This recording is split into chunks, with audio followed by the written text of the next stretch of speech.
Oops. I'm starting it now. Sorry. Okay, no worries.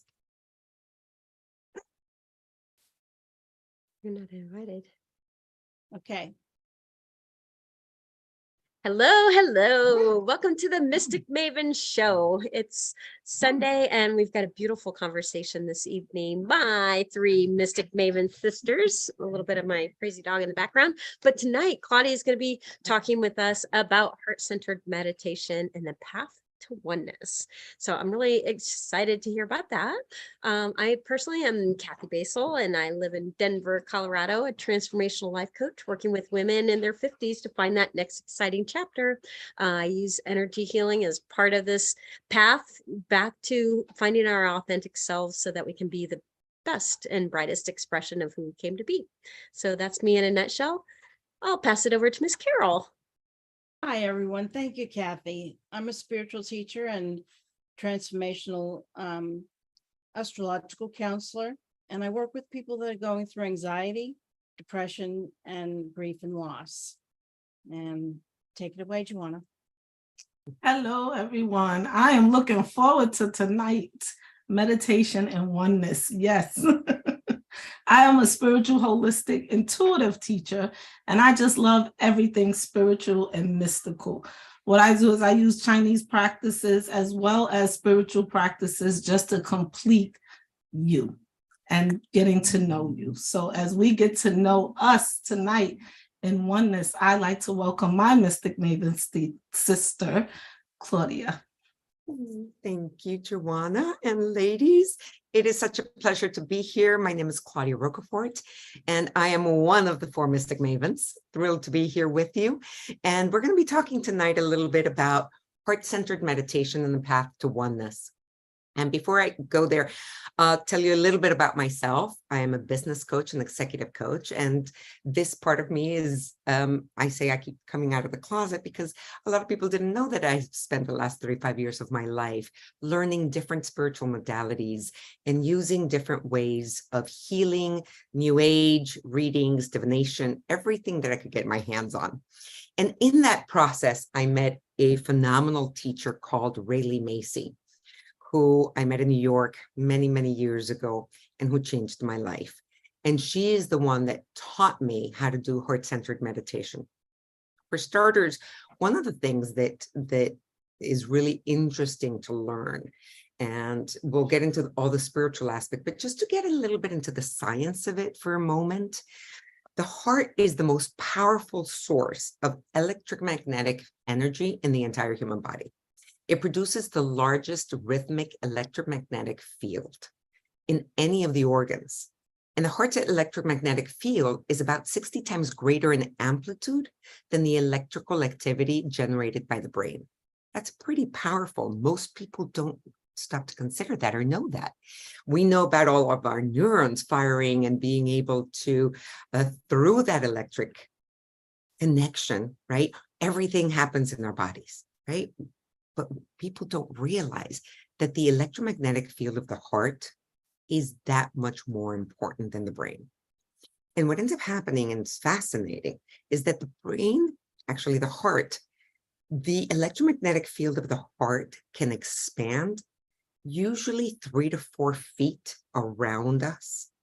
So when you walk into a room where you feel somebody and you feel their energy or you feel their mood, how many times has that happened to you, right? That you come into contact or close with someone and you don't know why, but you can feel something about them. You feel their beautiful energy or great vibration, or you feel somehow they're off.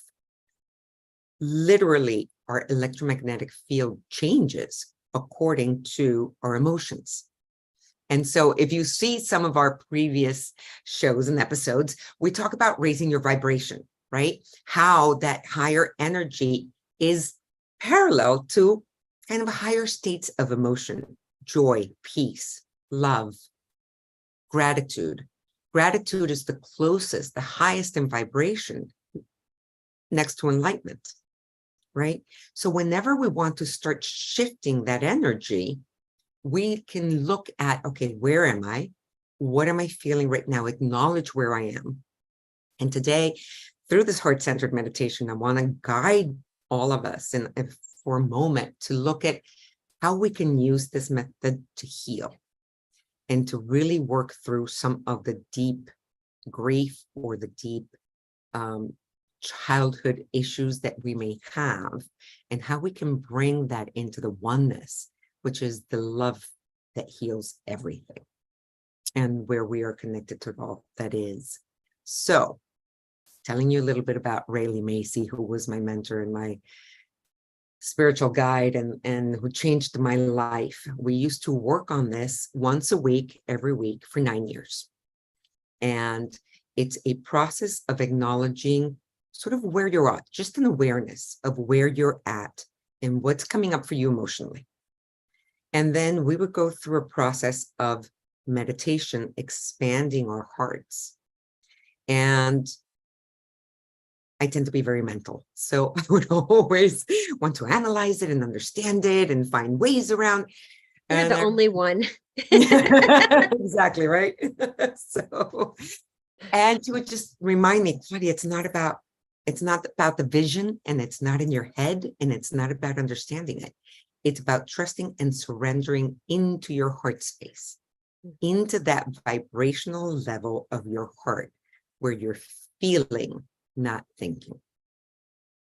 And so I would like to obviously have a conversation about this and about everybody's experience in the group of what this means to you. Have you experienced anything like it? And depending on where our conversation goes, we might do a little guided meditation, or somebody might want to volunteer and might want to clear something, and we can share with our viewers what that process is like. So, ladies, have any of you experienced heart-centered meditation or healing? And how does this make you feel? I think you should start us off with an experience so everybody can know exactly what you're talking about. All right, fantastic. Then let's dive right in. Does anybody have something that has come up that's uncomfortable recently, or that you'd like to clear or work through?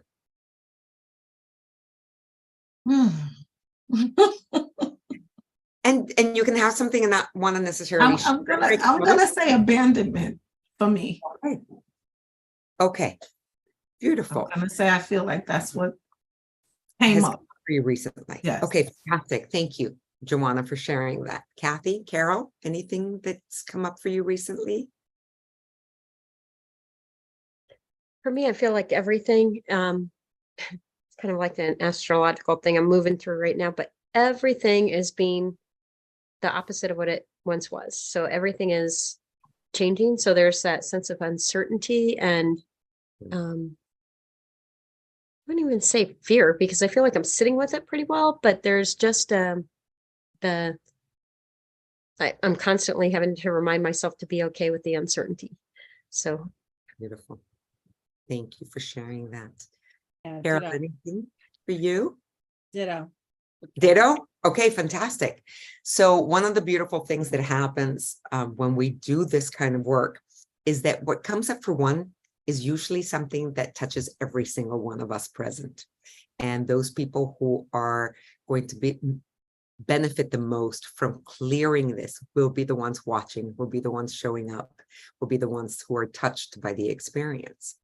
And so if you're watching us today, I hope that you can surrender and allow yourself to go through this process with us, and trust and allow, and don't ask how. All right. So ladies, I'm going to ask you all to close your eyes and take a deep breath through your nose and exhale through your mouth. Take another deep breath through your nose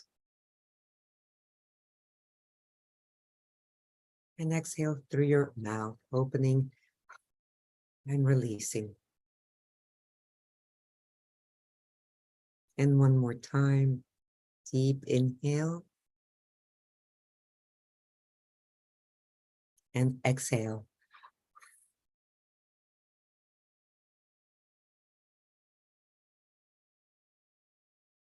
And imagine emptying everything from your body like a balloon.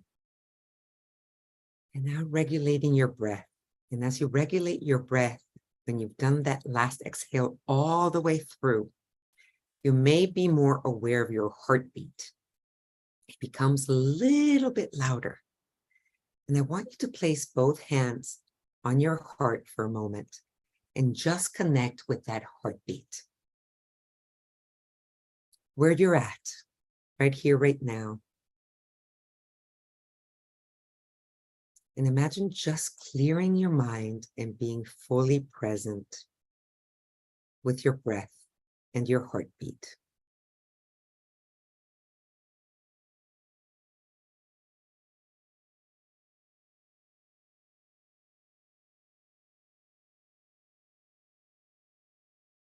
And a lot of times when these feelings come up that are sometimes uncomfortable, like the feeling of abandonment or the fear of the unknown, maybe it's not even a fear, it's just discomfort of change. It's that not knowing what will come next, right? These are some of the things that have been presented for us to clear tonight. So imagine, and this is going to be the way that I suggest that you do this personally, but also as a group. Joanna, I want you to feel what part of you is feeling the abandonment. And as you just start to question where in your body, where in your heart, where in your life, I want you to imagine, is it an inner female or is it an inner child?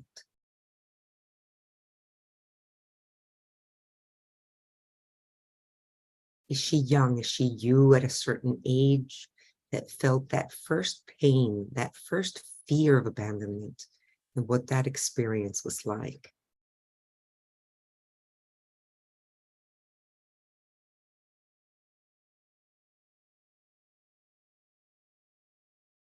And if you feel called to do so, voice it, share it out loud.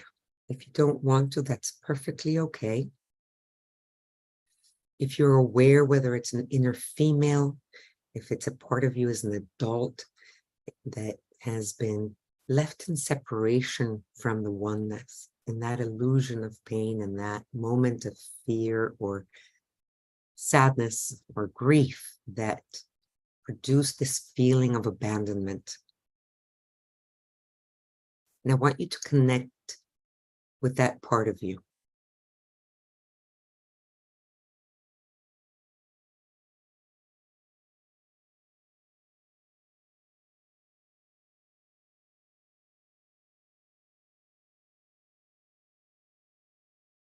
Same thing, Carol and Kathy, with that feeling of change, that possible discomfort, or that question in the unknown, that uncertainty of what comes next, of what is possibly the best path for you, what is for your highest purpose right now.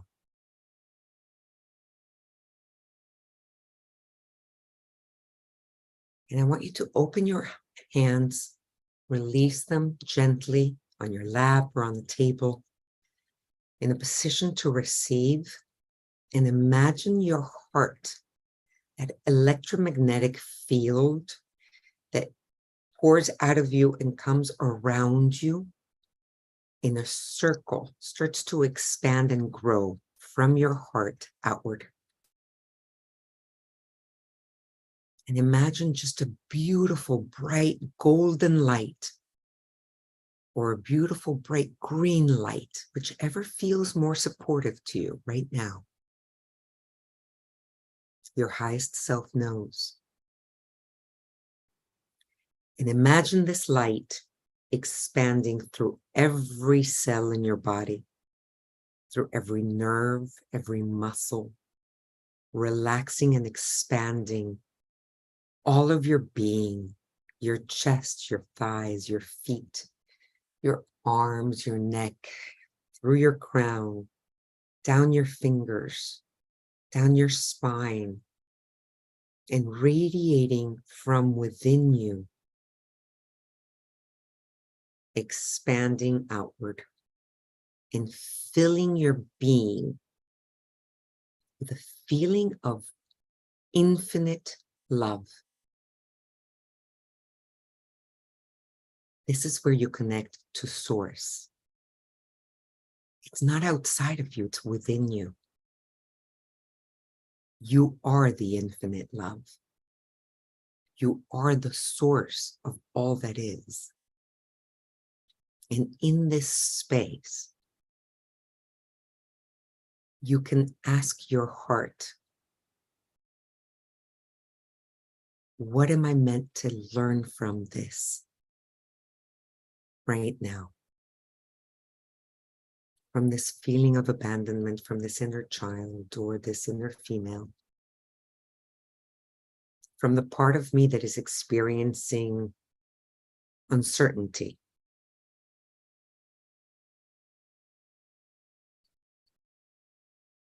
In the truth of who we are, everything is connected. It is timeless. It is you. And in your heart, your knowingness, your higher self, your infinite self can connect to all that was, is, and ever will be.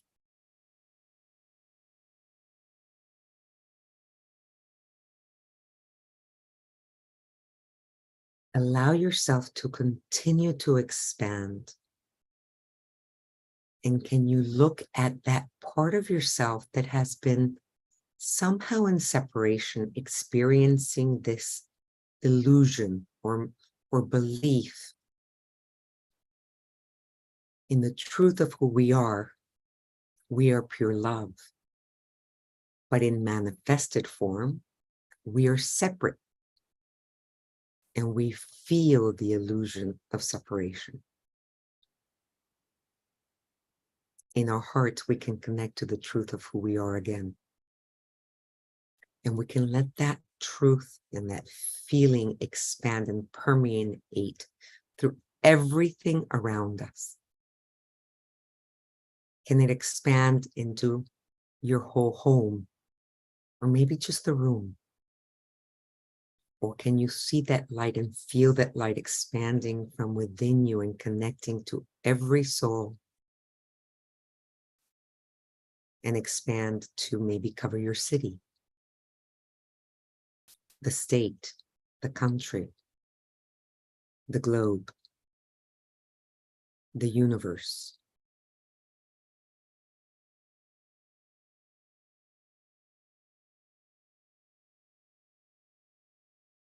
In this place, being the infinite love that you are, you can see that part of you that is holding the illusion of separation, the fear of the unknown, the feeling of abandonment, the grief of loss, the fear of what may come.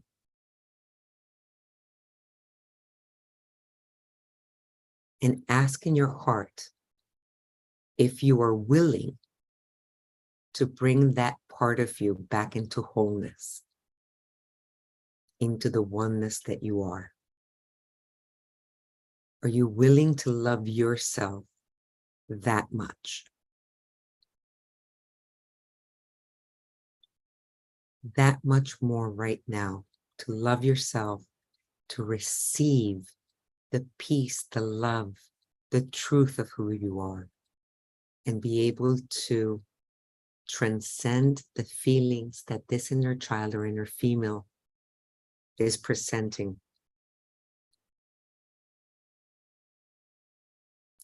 So that she can be integrated back into the wholeness,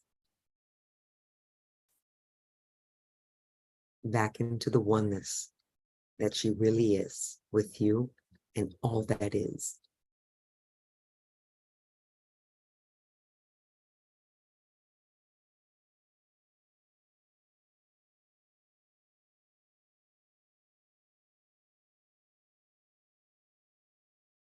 And take a few minutes of silence to feel this process, to feel this inner child or inner female, to feel the love as she releases the misunderstanding or the illusion of separation, as she walks into the light in your heart and becomes one with you.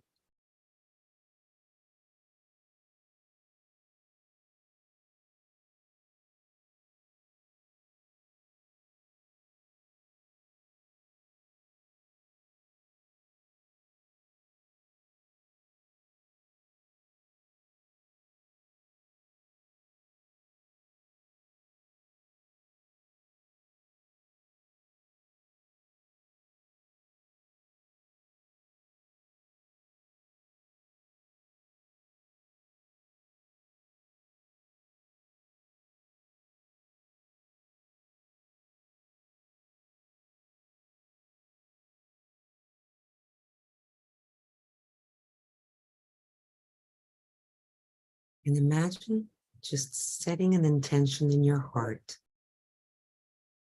to allow this integration to continue for as long as it needs to, easily and effortlessly,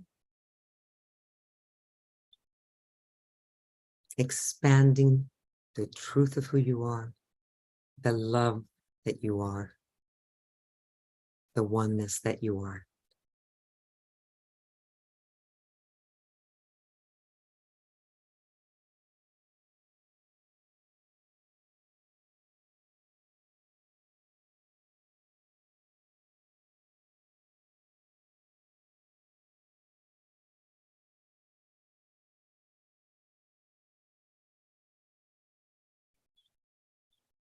Is anyone experiencing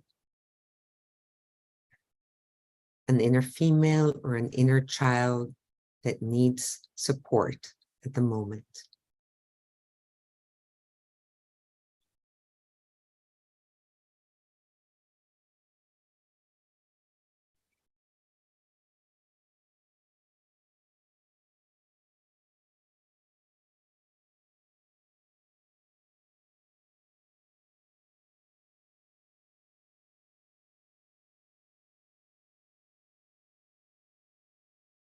And just set your intention and willingness. Ask your heart if you're willing to see if there's anything else for you to clear today in this meditation, in this moment.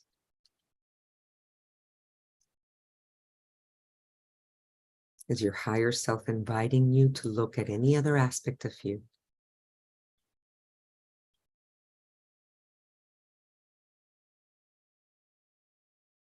Mhm.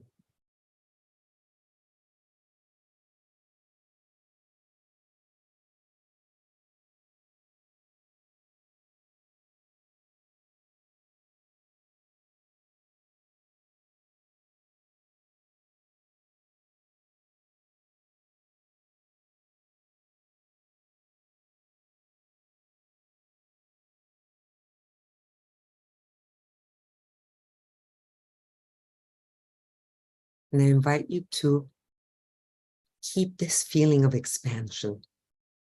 Keep this largeness within you. Even as you start to wiggle your toes, wiggle your fingers, start coming back into your body. And still with your eyes closed, just notice, how do you feel?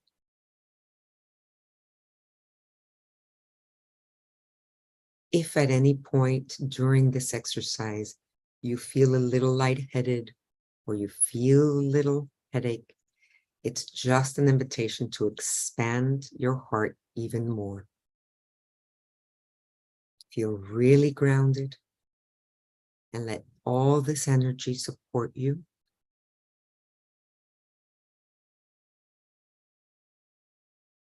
And all the love in your heart, providing an opportunity for you to love even more aspects of you and more of the truth of who you are.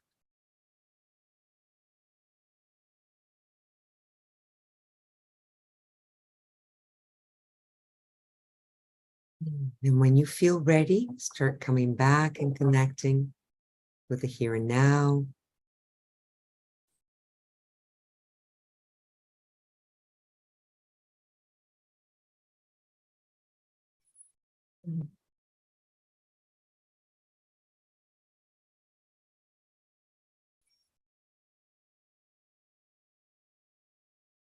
And let that resonance just sit in your heart space.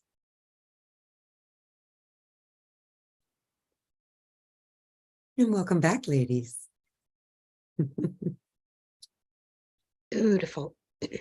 Mm, To me, it's always astonishing at how quickly, you can get into your heart space and feel the frenetic mental energy begin to melt away. So yeah, thank you. right. And the chatter and the judgment, all that in that space can just subside. Thank you, Kathy. Does anybody have something they'd like to share about their experience? I felt a good release. Mm, beautiful. I did. I felt a good release. How would you describe it, Joanna? How would you describe that release? If you don't mind.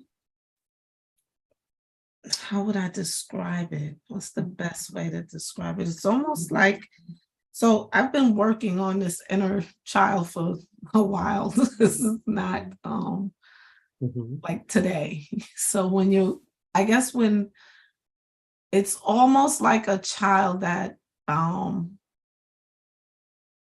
falling and it's like they're caught. Like, something catches you. Yep. Or I don't know. I think about being thrown up as a kid, and then my dad used to catch me up in the air. So it's like once you get caught, it's like, oh, thank God you caught me. That's the release. Oh, wonderful. That's the release. That's so beautiful.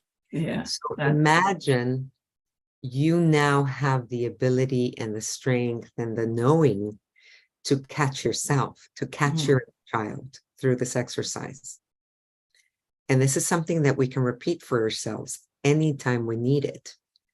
And as we do, our energy expands, shifts, things begin to heal, literally, physically in our bodies.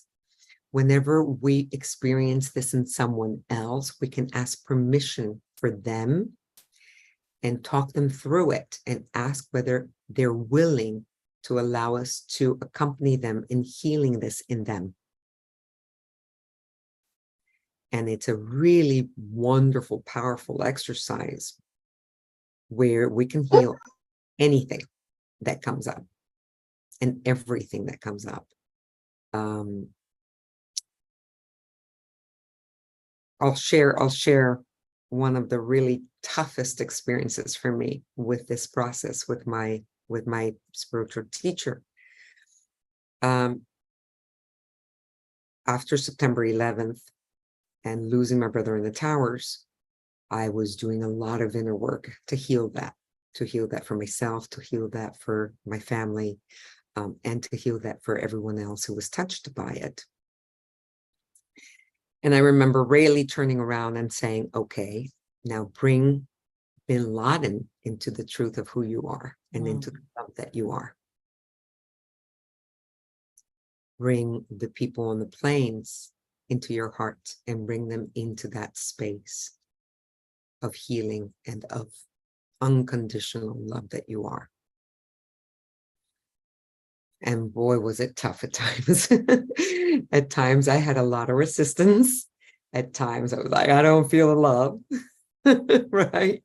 And we may experience that. And if that's the case, then I invite you to look at, where's that voice coming from? Because when you're in the heart space, in the truth of who we are all one.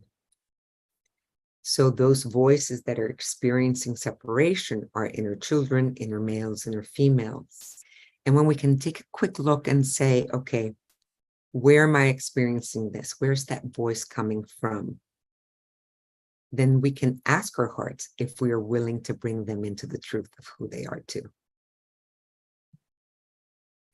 And so that release that you shared, you felt, Joanna, that's a beautiful experience. It manifests in so many different ways, which is why there's no two alike, right? Each one of these experiences is different. Sometimes I felt tears. Sometimes I felt goosebumps throughout my body. Sometimes I felt that I was covered in light. Sometimes I felt I was leaving my body.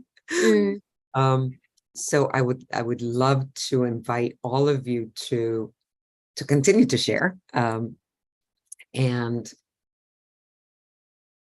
to notice two things. One, be very gentle with yourself when you do these processes afterwards. Drink lots of water. Sometimes we may need a nap. If it's a big release of things that were being held in the body as well,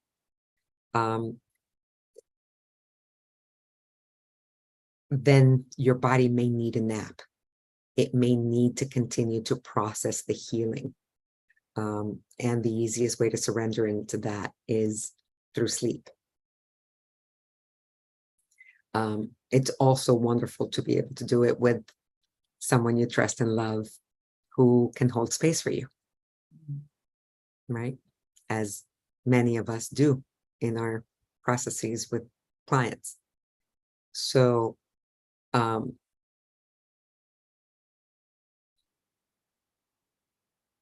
what I was seeing, Joanna, for you was that child in baby blue light enveloped in your heart.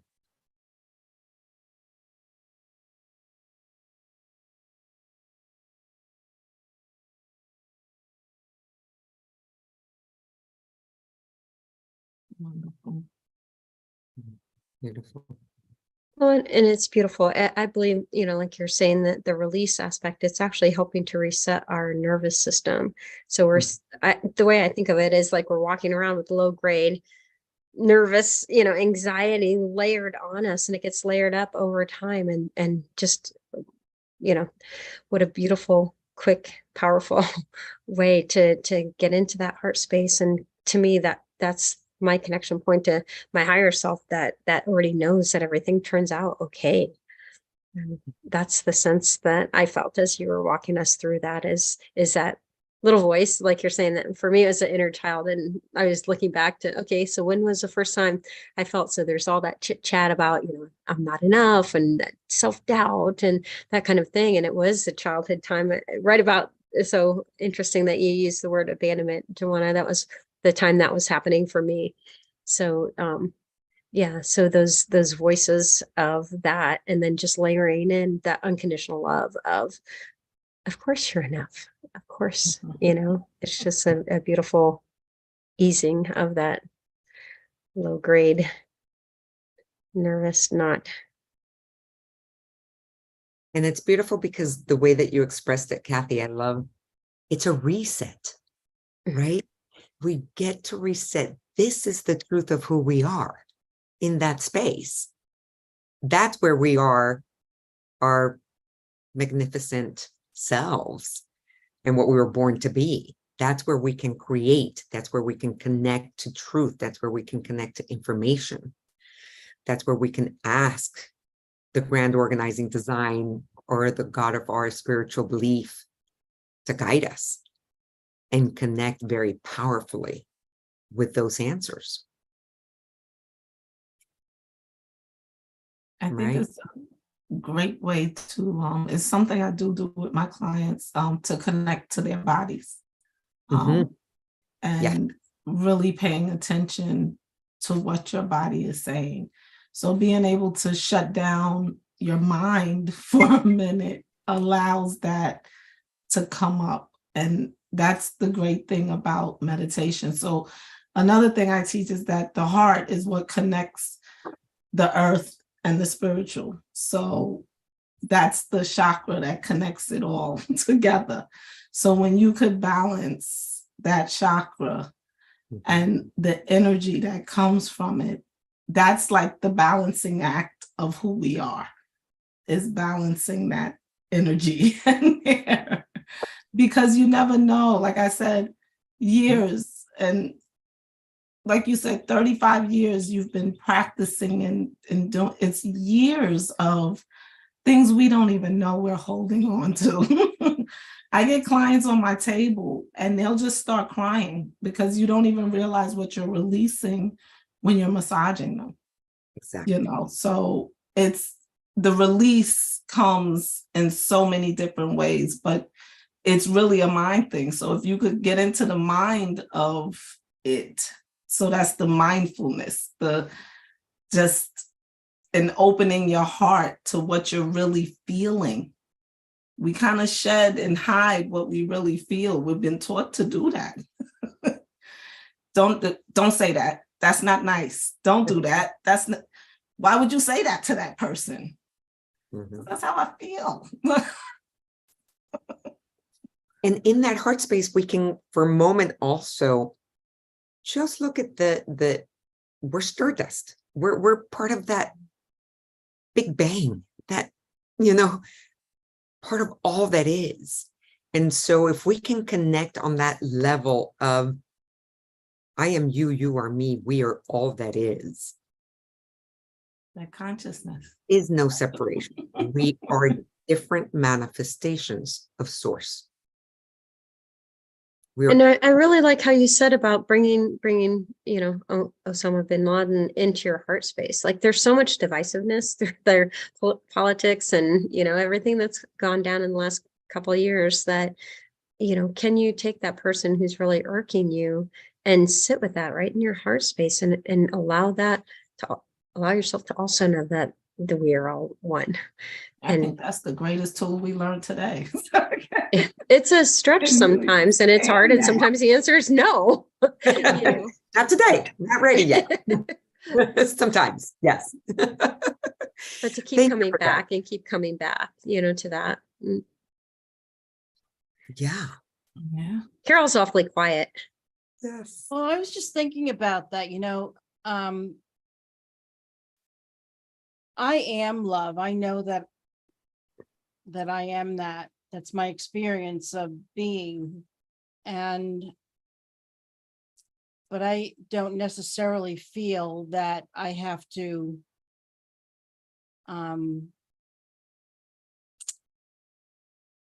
love bin Laden, love people that do all these bad things to others, that treat others badly.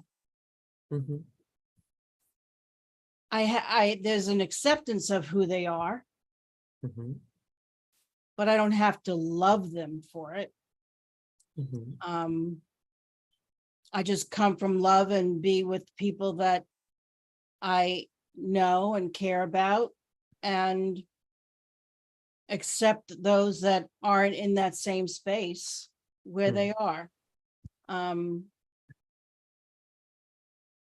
So I have a little bit of a different take on it. Absolutely. And that's absolutely very valid, Carol. We don't get to love what they do. It's very different. There's an unconditional, infinite love in the love, in being the love. And when we bless that in anything or anyone, we are giving energy to that. And so it's just an invitation not to love what they've done, but to send them love and bring them into the love that is life force. In that process, there can be some amazing reliefs, amazing healing, and even a shift in energy for ourselves and for them, because it's all connected. So that's the invitation. It's an invitation, you know, because we live in separation, right? The premise with this oneness is if we are one, then there is no good or bad. There is no good and evil. It doesn't exist. It's an illusion that manifests in this plane. But in the truth of who we are, there is no such thing. It's just a different facet of source, a different manifestation of all that is. And when we can start to shift and look at it from that perspective, then, as you well know, because you're our queen of grace and duality and being able to, right, look at both those sides and look at that duality and how do we integrate that in the grace, in the truth of who we are. I would love your experience on when something is playing a dichotomy for you and duality. What do you do to bring it into that oneness for yourself? I see both sides. I hold and see both sides simultaneously and make them as real as I possibly can. And when I do that, there is no conflict inside. I feel unified. And do you find at times that you can feel or experience both within you fully? That's what I just said. Yeah, right. Okay. Okay. Just clarifying. All right. Perfect. So yes, you experience both fully within you. Yeah. To be able to, exactly. Okay. I love that. Did you have an experience during the meditation? Anything you'd like to share with us? I felt that there was no separation, talking about separation and non-separation. I felt like I was the gold light and that I was part of that. So there was no separation. Love it. That's what I was experiencing. Oh, I love that. That's awesome. Yeah. Beautiful. There was no me, if you, Yeah. you know what I mean? Completely. No self, no ego, no. That's ideally what we want to experience. Yeah, that's the beauty of this process. Kathy, any thoughts? Well, yeah, because I think, what we're resisting persists. So when we come and allow ourselves to come into this space of oneness, even I like to pre-pave the day in this way by spending some time in this type of space, feeling connection with everything. And I feel like when we don't put up the walls to resist other things, then it allows the experience of life to flow so much more easily or smoothly, or when things do get rough. There's an undertone that's already been set for the day. So I notice that my days when I take, and it doesn't have to be long, the 10 or 15 minutes is enough to get there. But that connection to oneness also can be, we talk about, we're bringing all this esoteric knowledge into practical terms. To me, I like to think of, if I'm doing a program or something like that, to cast love out like a net, and knowing that the right people will receive that message, that tickle, and the invitation to something more. And can we recognize in that way that oneness, use oneness in a way to in our everyday kind of a thing. So. Thank you for sharing that. That reminds me, actually, whenever I would struggle with this process, which at the beginning was often, there was a lot of stuff I needed to clean and process, right? And come to terms with, and then bring into that oneness for myself. I remember I really struggled with that, whatever we resist persists. And I remember Rayleigh telling me, imagine having it come through your heart, any processed information come through the heart, so that it can at least be lit by that energy of unconditional love.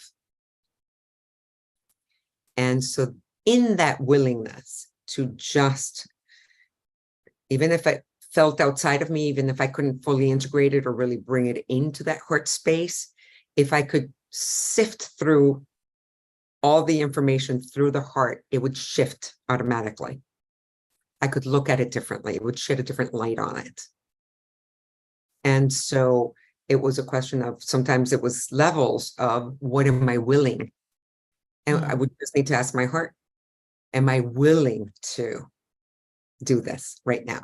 Am I willing to take this to another step? Am I willing to release the story or the illusion or the vision or the perception I have about this, so that I can bring it into the truth? And that was super powerful. That was helpful. Not always easy to deliver. Yeah. But And I think that's super important for us to presence, because, you know, people start out and I think they can try it out a couple things and, oh, I haven't done it right, and give up. It's like, no. Oh, that is the path, you know, the all the chit chat, the times when you can't get that mental chatter kind of silenced, is actually part of the practice. It's like, that's where I am today, and there will be no other moment like this moment now. So what will the next moment be like? Just sit with the curiosity, come back to it, and over time, the ruffled edges, I believe, get to start being softened, so it's not so dramatic, the shifts between the dramatic time, the crazy times, and the ones that are centered and flowy. I think that's really important, a point you started to make, Kathy, with regards to meditation in general. There's often a step missed when we talk about meditation and quieting the mind. Well, the part that isn't talked enough about, I think, is the fact that it amplifies the chatter. It amplifies the noise and what's in the mind. And I don't think that point is made often enough, because people tend to, that's what causes people to say, I can't do that. Right. They have to know that, yes, all that chatter, all that noise is going to be amplified. It has to be, in order to be seen for what it is. Right? And so when we can accept that as part of the process, like you're saying, then we know that, okay, I'm on the right track here. Right. If it's amplified, I'm on the right track. Yeah. And then you begin to recognize that you are not the thought. The thoughts are happening. You got lots of them. That's even a leap in and of itself. well, you're not that chatter, right? You can observe the chatter. And so all of a sudden you get to begin to see, wait, what is the chatter trying to tell me? It's an invitation, right? For me to see where I'm at with my heart, with my soul, with my spirit, with my body. And the key is not to do anything with it, because we're so conditioned to have to do something with it, to try and get rid of it, to try and think about it, to avoid. I don't have to fix it. Away. What? Right. No, just be with it. Exactly. And And that happens from there. And that's the quiet, the mind. I think that's the part everyone plays on, is because your mind is never really quiet. rarely. When you, about that. it's, I mean, even when I'm in meditation, there's thought. Okay. So that's what I mean. It's just observing the thoughts. When you become more one with the thoughts, or more, but it's never really quiet.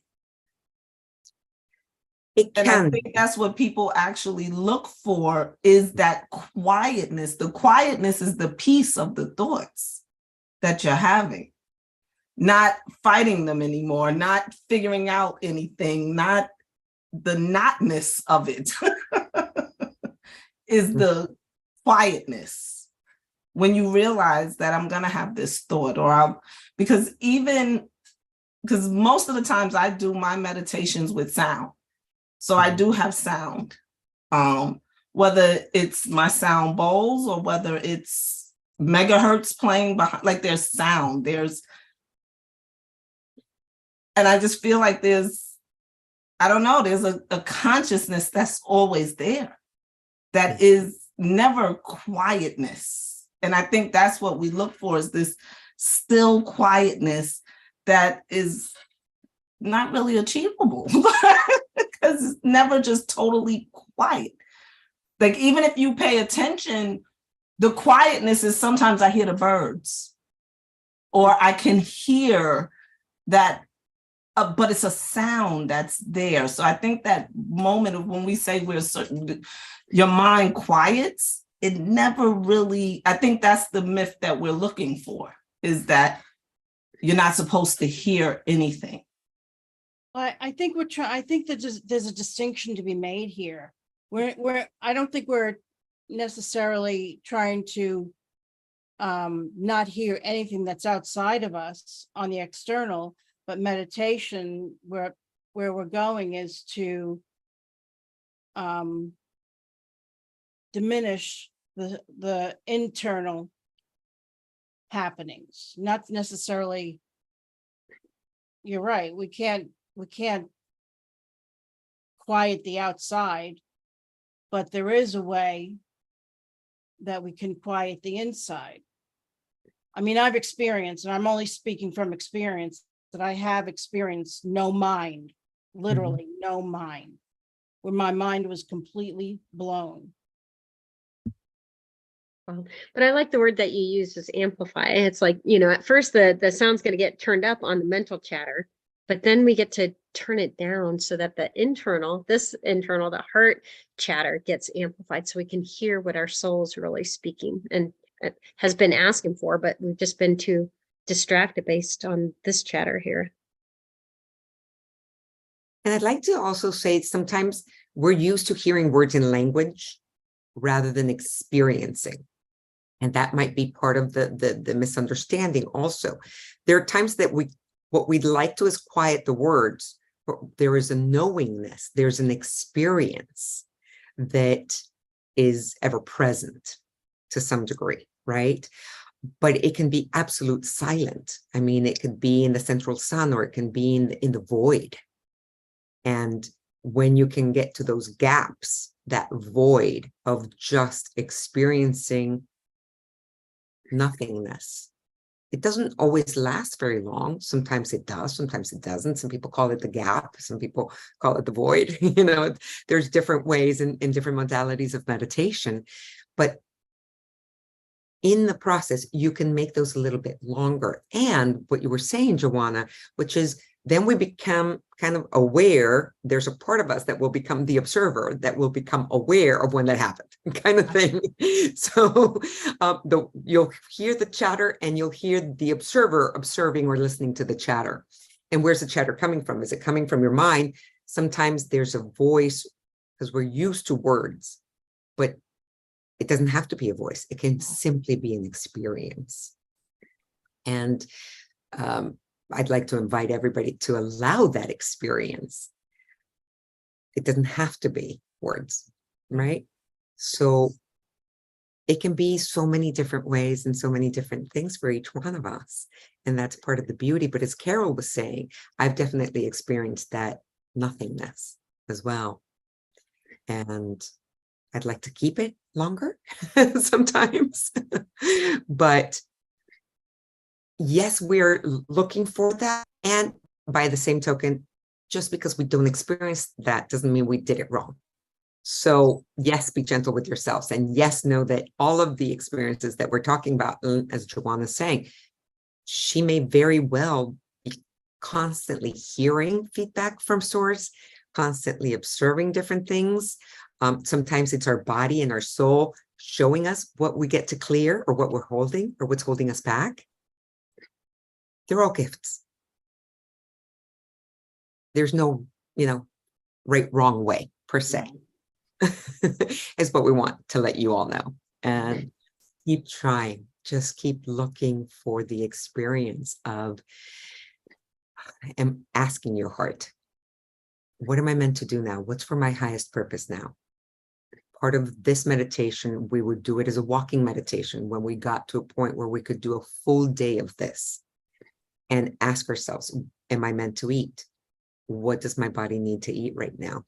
When you're at that vibration for long spans of time, your body doesn't need food. You can have 4 macadamia nuts and that sustains you. Right.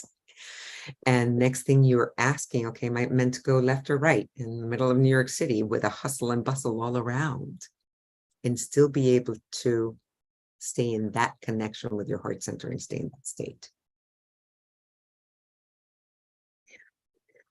To me, I think one of the greatest gifts in this is that ability to be in the observer mode and to take that into the rest of your day too. So rather than being a reaction to the circumstances that are happening to us, if you can catch, and I like the word, the gap, there's that moment, that ever so slight moment between the time that something happens, whether it's traffic or a boss or whatever that is, the trigger.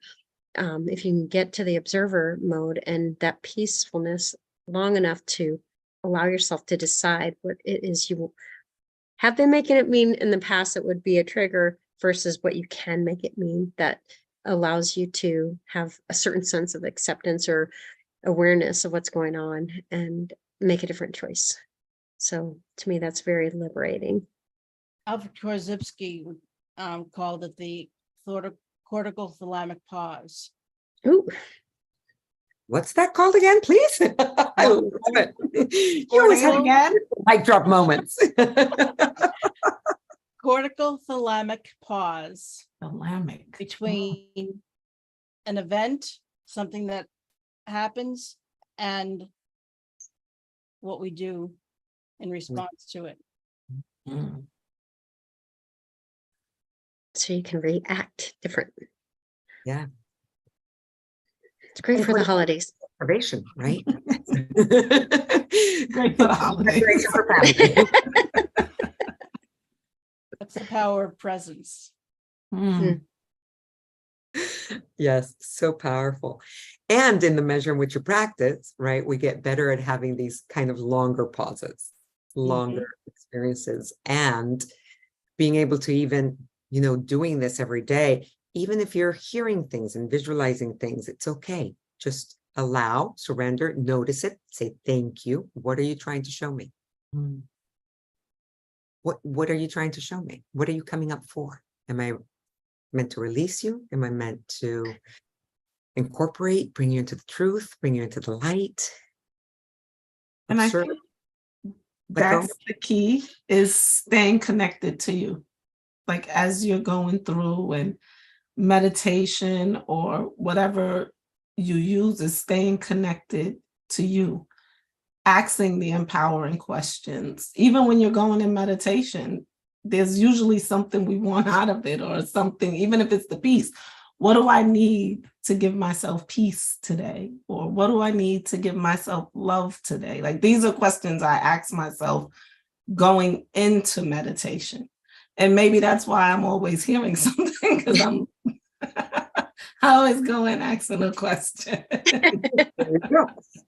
So place that question in your heart, Right? Right. and just rather than imagine it here, put it here. Put it here. The answers are really powerful. Yeah. Ask it in your heart. And they And always show up. they do. They really do. And one of the things that I invite everyone in this path to oneness is the realization that, yes, in our illusion, we're all 4 different individuals, quote unquote, but in reality, we're all aspects and manifestations of the same energy that is that oneness. So when we're struggling with the illusion of someone else, this is a very healing process to do, to also connect with what they're trying, what are they mirroring for me? Because it's not about what is out there and what they're showing. How is that within me? Where do I get to heal that in me? Where do I get to do that differently in me? How am I holding that? That's where the healing happens.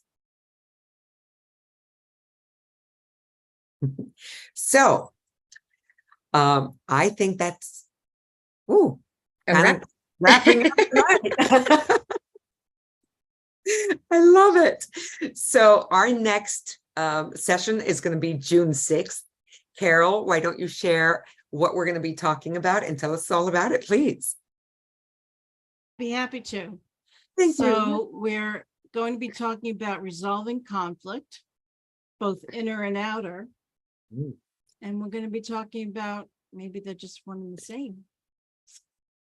And we'll go into that a lot deeper. Love it. Interesting. Mhm. It's a cliffhanger. Hope you're all walking away at least with one way to resolve some inner conflict from this That's meditation. Today That's is a heart-centered meditation. May this be a path to your oneness, to your healing, to your connection with all of yourself at all times, and just sending you all love. Mhm. Thank you.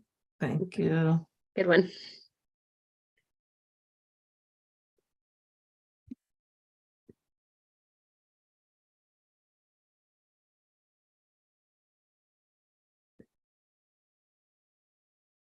It's going to be powerful on the 6th.